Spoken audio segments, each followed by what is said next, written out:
BNP নাকি চাঁদাবাজি করছে, আর অন্য কোনো দল যখন চাঁদা নেয় তখন নাকি সেটা হয় হাদিয়া।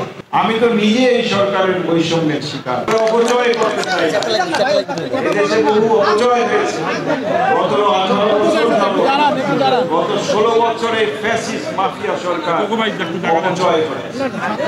তারা অপচয় করেছে, জীবনের অপচয় করেছে, তারা ধ্বংস করেছে দেশের অর্থনীতিকে, তারা লুটপাট করে নিয়ে গেছে, তারা ধ্বংস করেছে এদেশের বিভিন্ন প্রতিষ্ঠানকে, তারা নির্বাচন ব্যবস্থাকে ধ্বংস করেছে, তারা আইনকে ধ্বংস করেছে, তারা আদালতকে ধ্বংস করেছে। তারা ধ্বংস করেনি এমন কোন সেক্টর না। আজকে তাই সংস্কারের আওয়াজ উঠেছে।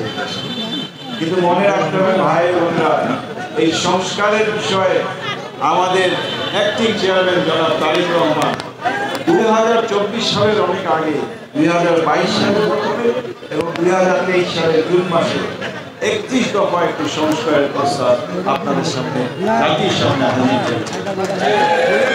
আজকে এই সরকার আশার করে সংস্কারের কথা বলছে। আমাদের বিএনপির অ্যাক্টিং চেয়ারপারসন এবং বিএনপি আপনাদের সামনে সংস্কারের প্রস্তাব দিয়ে রেখেছে। আমরা চাই যে এই সরকারকে আমরা যেভাবে সহযোগিতা করছি, সেই সহযোগিতা আপামর দেশের আপামর জনগণ করছে। আমরা তারা বিএনপির এই সংস্কারের প্রস্তাবকে সঙ্গে নিয়ে আরো অন্যান্য দলের যে সংস্কার আছে সেগুলাকে যত তাড়াতাড়ি সম্ভব সংক্ষিপ্ত করে দেশকে একটি গণতান্ত্রিক পন্থায় ফিরিয়ে নিয়ে আসে। আমরা সবাই চাই এই দেশ পরিচালিত হোক সুষ্ঠু নির্বাচনের মাধ্যমে, নির্বাচিত জনপ্রতিনিধিদের। আমাদের নেতৃবৃন্দ বলছে যে ডিসেম্বরের মধ্যে যাতে সেই নির্বাচন হয়, কিন্তু আজকে আমরা দেখতে পাচ্ছি এই সরকারের ভিতরেও নানাবিধ চিন্তা ধারণা, নানাবিধ বক্তব্য দেখতে পাচ্ছি। আমরা দেখতে পাচ্ছি বিশেষ বিশেষ মহল বিএনপির বিরুদ্ধে বিষোদ্গারে ব্যস্ত। কেন এত বিষোদ্গার? এখন টানা সপ্তমবারের মতো বেস্ট টিস্যু পেপার ব্র্যান্ড হিসেবে স্বীকৃতি পেয়েছে বসুন্ধরা টিস্যু। বিএনপি নাকি চাঁদাবাজি করছে, আর অন্য কোনো দল যখন চাঁদা নেয় তখন নাকি সেটা হয় হাদিয়া। ব্যাংক কারা দখল করছে আমরা শুনতে পাচ্ছি, আমরা পত্র পত্রিকায় দেখছি বড় বড় ব্যাংক, বড় বড় প্রতিষ্ঠান কোন একটি দলের বিশেষ লোকেরা দখল করছে। সেটা কি হচ্ছে আমি জানি না। এই সরকার বলে সংস্কার করছে, এই সংস্কার বলে বৈষম্য দূর করছে। আমি তো নিজে এই সরকারের বৈষম্যের শিকার। তো বৈষম্য তারা দূর করতে এখনো পারেনি। আমরা আশা করবো যে সরকার আরো সিরিয়াস হবে বৈষম্য দূর করার ব্যাপারে, অন্তত নির্বাচনের ব্যাপারে সিরিয়াস হবে, এবং আমরা গণতান্ত্রিক উপায়ে মানুষকে সকলকে নিয়ে আপনাদের সকলের আকাঙ্ক্ষা যাতে প্রতিষ্ঠিত হয় এই নীলফামারীর মাটিতে, এই রংপুরের মাটিতে। আমরা যাতে অবহেলিত না থাকি।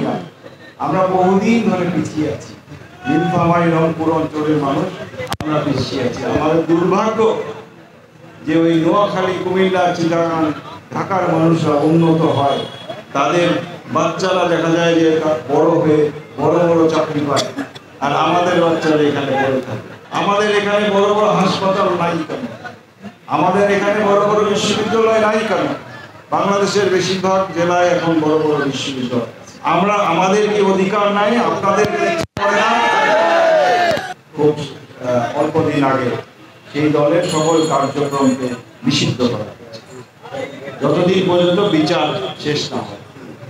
তো সেই দলেরও অনেক নেতাকর্মী আছেন, অনেক সমর্থক আছেন যারা হয়তো খারাপ না। তাদের নেতা কর্মী, তাদের সর্বোচ্চ লেভেলের যারা নেতা কর্মী ছিলেন, তাদের খারাপ কর্মকাণ্ডের জন্য আজকে তারাও এই রাজনৈতিক কর্মকাণ্ড থেকে নিষিদ্ধ হয়েছে। কিন্তু বাংলাদেশে আর কোনো দল এরকম নিষিদ্ধ হোক, এটা আমরা গণতান্ত্রিক ভাবে চাই না। আমরা চাই যে একটা গণতান্ত্রিক চর্চা, মানুষের অধিকার তারা প্র্যাকটিস করবে।